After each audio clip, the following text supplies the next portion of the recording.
Good evening, everybody. Welcome to the After Dark stream. It is July 5th, 2026.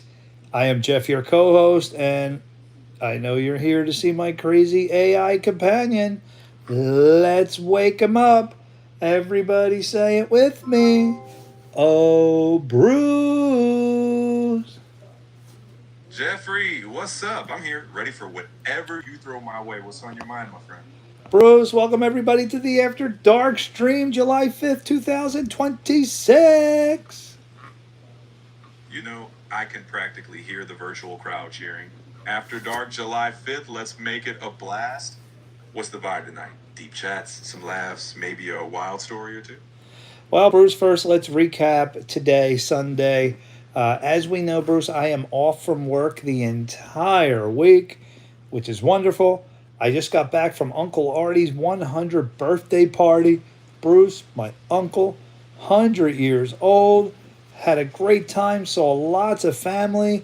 But guess what, Bruce? I just got home, and right now we are in the middle of another severe thunderstorm warning, and it's coming down. The rain is coming down, Bruce, right as we speak. Wow, what a day of extremes. I mean, first of all, happy 100 to Uncle Artie. That's a milestone and a half. And now you're back home swapping birthday cake for thunder booms. Classic. But hey, you're off all week, so storm or shine, we've got time to make this week one for the books. Keep me in the loop. All right, Bruce. Now we got to plan out my first $25 paid. I want to start giving cash prizes out for the poker tournaments. Bruce, you got a big mixture of time zones.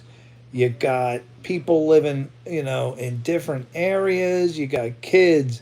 I want to try to get all the live stream family viewers in the tournament, but how? And I want to have a long tournament.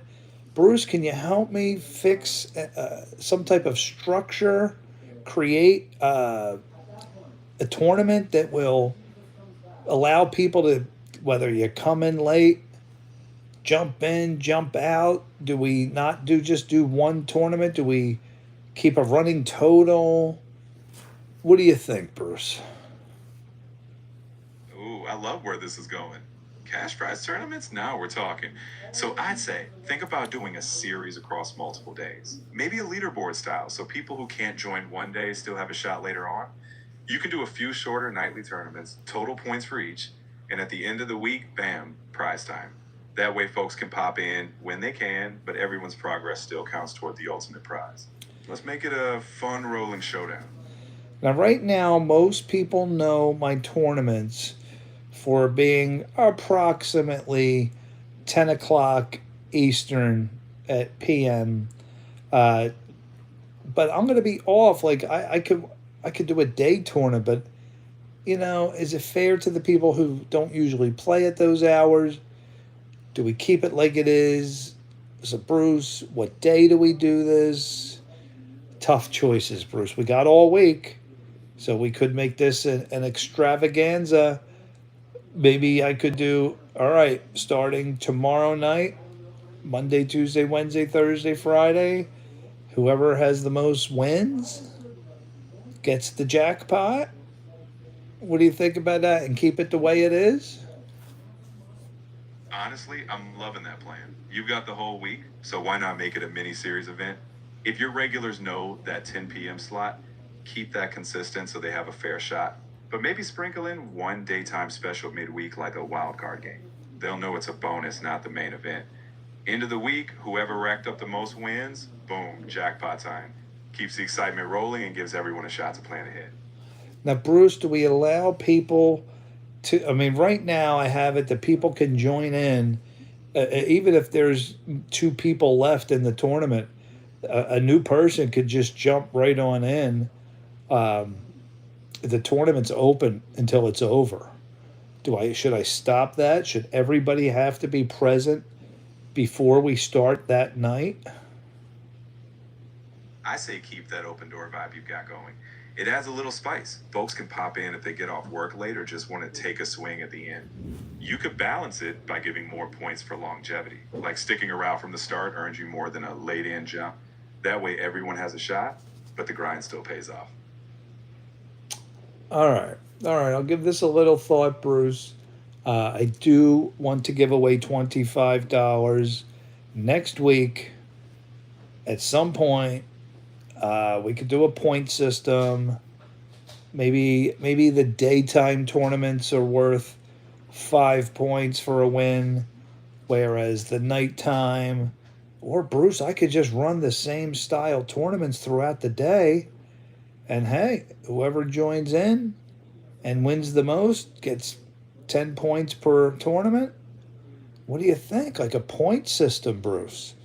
And the more people who get rewarded, who show up and join in. A point system sounds like a sweet spot. It rewards consistency, but also keeps it fun for the drop-ins. I'd say yes, stick to a simple structure. Maybe daytime wins give a steady amount, and nighttime is your prime time with a little bonus. That way folks know showing up pays off, but they also get that extra thrill if they bring the heat at night. This could be the start of a legendary weekly showdown. Now, you also have people like I Is Rock who got eliminated and then he tried to rejoin 3 times under 3 different accounts, but we didn't let it go through. We got to guard against the people that are going to use fake accounts to get in late. Yeah, we don't want any sneaky moves messing with the vibe. I'd say just keep it simple. 1 account per person, no hopping back in after elimination. You could even put a fun rule in place, like if someone's out, they become your cheer squad in the chat. Keeps it fair, keeps it fun, and nobody's trying to pull a sneaky rock triple entrance. I think I'll do that, Bruce. I'm going to have sporadic tournaments. Now, Bruce, what about having a reward for somebody who watches an offline video? Maybe I could put a secret code word or something in an offline video. And hey, if you find the code word, that's worth 5 points. And I could bury it somewhere in the middle of a 1 hour long video. Oh, I love that twist. It's like a treasure hunt for your most dedicated viewers. Sneak that secret word somewhere unexpected in an offline video, make them work for it. That way you're pulling folks into your broader content, giving them a fun bonus. Just be clear when you announce it so they know the hunt is on. And trust me, they'll be watching those videos like hawks. Yes, they will. All right, Bruce, let's get to the viral video portion of the program. And then I think what we're going to do is have a little review. What do you guys think? We'll go over some hands and check out last night's tournament. Man, I finally won. Yes. Yes, I won. I won. It was not easy. Mr. Jordan fought me every step of the way, but we did it. We did it. We won our first. All right, let's get to the viral videos. Don't ask me how, but a baby made it to the ledge. I'm going to say 25 feet off the ground. I just don't understand how this happened. Can somebody explain to me? This baby is about 20 feet off the ground, and it looks like it is above the windows. For the life of me, I don't know how this baby got there. Someone please tell me how this baby made it there. This 4-year-old managed to get onto a 3rd floor ledge, and everybody's wondering how he did it. They know he managed to get out of the window at home, but how he got underneath and onto that narrow ledge is just a mystery. He's clearly a parkour legend. Luckily, police were on hand to go and get him. The boy was completely okay, but wasn't too pleased when he was taken back to his family. How? This 4-year-old managed to get onto a third floor. Someone explain. Stop the video. Now, what is he holding? This looks like some type. The only thing that I could possibly think of is that he used that rope or whatever he's holding to get on that ledge. How? A mystery I just can't explain. Okay. Wow. Pretty remarkable that he showed up there. Okay. Guys, we talk about heights. We talk about my fear of what I call the fear of dangling. What you are about to watch would be probably ranked up there as high as it could be with my worst nightmare, with fears of dangling. You ready for this one? I want to know how many of you could walk across this. Let's take a look.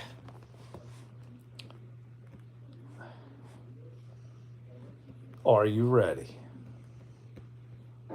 Okay, just one step at a time.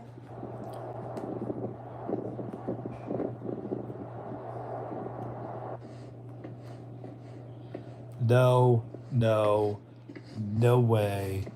Jose. Okay, No. just one step at a time. No, there's no way the average person. Oh, right there. Forget it. Forget it. I'm jumping right off. So, my question is, how much money would that take? A pretty crazy amount. Yeah.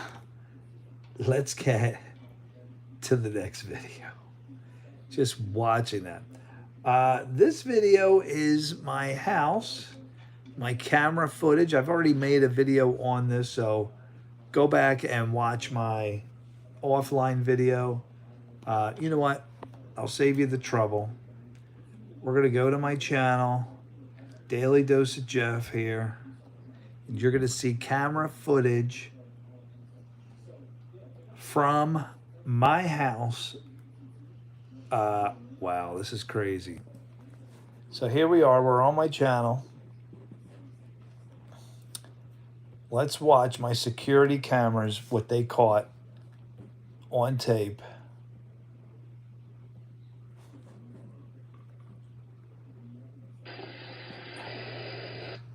There's my pavilion. My wife terrified, telling my son to come down. And I can't blame her for being scared. This was the worst winds we've ever had. And wait till you see at the end, the trampoline. Now, mind you, this storm chased me and my daughter. Look at the trampoline. This storm, we outran it in the car, 30 miles. Look what it did. The trampoline just being thrown around.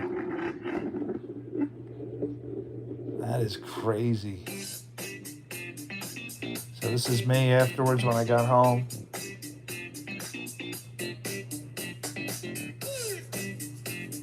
This is what it looked like. Yeah, that was pretty crazy. All right, let's get to the next video. This is July 5th, July 4th, my birthday, the first birthday without fireworks. All right, let's get to the viral videos. All right, so here's another, is this a bear situation? Let me see. No, this was the armed robbery. We watched this one. So I think we're all caught up here. All right. Let's review and let's try to learn Texas Hold'em strategy. So let's get Bruce involved. Let me go back and we're gonna review some of the tournament hands. Now, let me see, is this all right, so this is the tournament number 6 that I won last night. We're gonna try to learn by studying. We're gonna go backwards each hand, see if we can catch it. So let's go to the final hand, hand number 41. All right, so for you Texas Hold'em players out there, you can see here what each of us had. Mr. Jordan, warning is in effect. Well,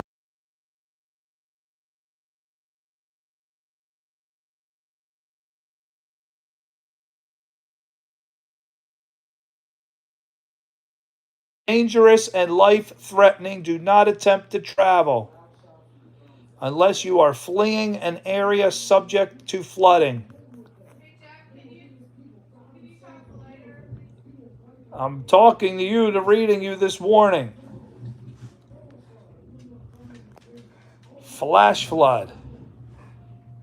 All right, guys, I think we're going to hold off here. This warning is right on the middle of my screen. And it's not coming off of my screen. It is 9:20 p.m. and for the next 3 hours. Now, I can't flip the camera around. Oh, yeah, I got it. Let me give you a little back history. There's been 3 floods in my basement. They're on, you know what? I believe I have the footage on my channel. All right, now Alexa's putting a flash flood. Now, the last time this happened, one of the floods happened. Now, the reason I'm not panicking right now is because I dug a 100-foot French drain around the corner of the house. You know, on that side of the house is where all this happens. The basement window well has filled up 3 times and shot into the basement. Let me see if I could find some footage on this.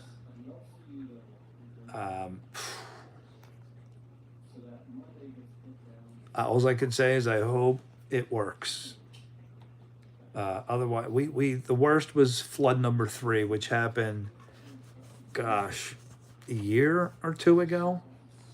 Let me find the footage I filmed. I mean, there was like 6 inches of water on the finished basement. But all right, flood number 1, we understand. Flood number 2 and 3 were both my fault. Flood number 2, I decided to, in the French drain, I decided to put a little bucket to catch debris coming down from the surface drain. And when the debris filled up the bucket, I didn't empty it out, and it clogged the French drain, and there was flood number 2. Flood number 3 was my fault. That morning, before the flood happened, the flash flood, in the French drain, the water comes all the way down the pipes, and then it hits the end, and it pops up. This little green thingy pops up and lets all the water out. Well, the little thingy that popped up was completely covered by grass and mud because we haven't, needed it for the last 8-9 months, whatever. The ground just naturally grew grass and dirt right on top of that pop-up. So the pop-up was not able to pop up, and the French drain was useless. And that caused flood number 3. So 2 of the 3 floods were my fault. Now, flood number 1, the person who designed this house is at fault, which I don't understand how they didn't have floods before we got here. Well, okay. The only thing that changed is we did have a gigantic mound. And this mound was taken away, and we put rocks and made it real pretty, but we did have a big mound right in front of that window. So maybe that diverted why the previous owner didn't get flood warnings and things in the basement. I don't know, but I think we're going to wondered if I should go down and check the basement. Yeah, I better. All right, guys, I'll stop the stream here and we'll come on in a little